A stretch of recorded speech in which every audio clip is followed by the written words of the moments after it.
राधे राधे दोस्तों, आज हम बात करेंगे श्री कृष्ण ने किसको बनाया था अपनी अर्धांगिनी जब अश्वमेघ हुआ था। तो जानेंगे इस वीडियो के माध्यम से। लेकिन आप लोगों से एक रिक्वेस्ट रहेगी, आप लोग हमारे चैनल को जरूर सब्सक्राइब कर लें और बेल आइकन को प्रेस करना ना भूलें। तो शुरू करते हैं। यह गाथा हमें गर्ग संहिता में पढ़ने को मिल जाती है और अश्वमेघ यज्ञ के खंड में मिल जाती है। यह उस समय की बात है जब द्वारिका में श्री कृष्ण बैठे हुए थे और एक समय नारद मुनि का वहाँ पर आना होता है। नारद मुनि कहते हैं कि कृष्ण, आपको अश्वमेघ यज्ञ करना चाहिए ताकि पापियों का अंत हो सके और धर्म की स्थापना हो सके। तब कृष्ण कहते हैं कि हाँ, आपने बहुत अच्छी बात सोची है और मैं यह कर रहूँगा।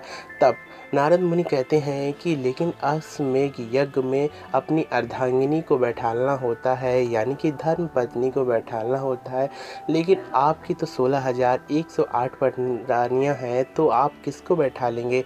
यह प्रश्न कृष्ण के मन में बहुत ही ज़्यादा आश्चर्यचकित कर देता है और सुनते ही सुनते श्री कृष्ण सोचने लगते हैं कि अगर मैं किसी को भी अपने समक्ष अश्वमेघ यज्ञ में बैठा लूँगा तो कोई ना कोई वाद विवाद या झगड़ा हो सकता है। यह परिवार की बात है और परिवार में ही रहनी चाहिए। ये इसकी नियुक्ति कुछ समय के पश्चात होगी। जब श्री कृष्ण बार बार सोचते हैं तब श्री कृष्ण को लगता है कि मुझे अश्वमेघ यज्ञ नहीं करना चाहिए, क्योंकि जिस प्रकार से सभी परिवार में सुख शांति बनी रहे वही कार्य करना चाहिए। और मैं जो कार्य करने जा रहा हूँ उससे परिवार की सारी सुख शांति छिन सकती है, क्योंकि 16,108 पटरानियों में मैं अगर एक को बैठा लूँगा तो 16,107 पत्नियाँ मुझसे यही कहेंगी कि कृष्ण, आपने मुझको क्यों नहीं बैठाला। इसके कारण ऐसा भी हो सकता है कि यहाँ पर वाद विवाद के कारण झगड़े भी होने लगें, जिसके कारण द्वारिका में शांति ही ना रहे।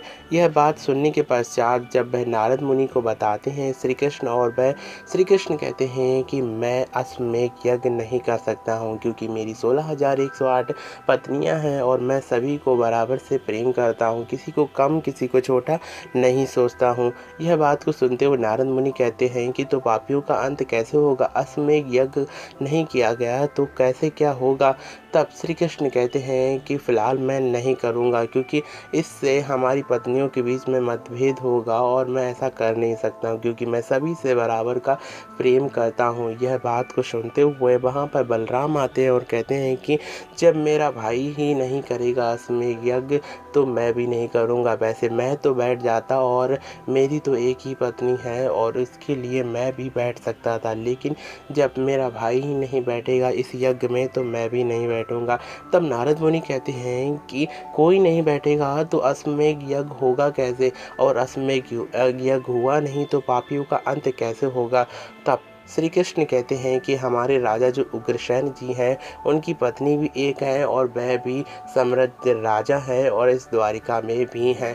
उन्हीं को यहाँ पर मतभेद करने के लिए बुलाया जाए। तब अश्वमेघ यज्ञ के लिए उग्रसेन जी प्रसन्न हो जाते हैं और कहते हैं कि मेरा सौभाग्य होगा कि नारद मुनि ने स्वयं मुझसे आकर यह विनती की है। तब यह अश्वमेघ यज्ञ वही करते हैं और सारी की सारी जितने भी अश्वमेघ यज्ञ होता है और जिसमें यज्ञ में से जो अश्व होता है उसकी रक्षा के लिए श्री कृष्ण के प्रपौत्र पौत्र और श्री कृष्ण के पुत्र सभी लग जाते हैं। और जिस राज्य में भी यह जाता है अश्व, उस राज्य के राजा को या तो शरणागति लेनी पड़ती थी या उसे अपने प्राणों से हाथ या तो वह संधि कर लेता था। जिसके पश्चात धर्म की स्थापना के लिए श्री कृष्ण ने उग्रसेन जी को अश्वमेघ यज्ञ कराया था और अपनी अर्धांगिनी को सभी को बताते हुए श्री कृष्ण ने अश्वमेघ यज्ञ स्वयं करने से रोक दिया था। यही कारण था श्री कृष्ण ने अश्वमेघ यज्ञ नहीं किया था। इसका वर्णन हमें गर्ग संहिता में पढ़ने को मिल जाता है। फिलहाल आप लोगों को यह वीडियो कैसी लगी तो कमेंट्स बॉक्स में जाकर ज़रूर बताएं और बताएं कि इस गाथा से आप लोगों को क्या मिला है।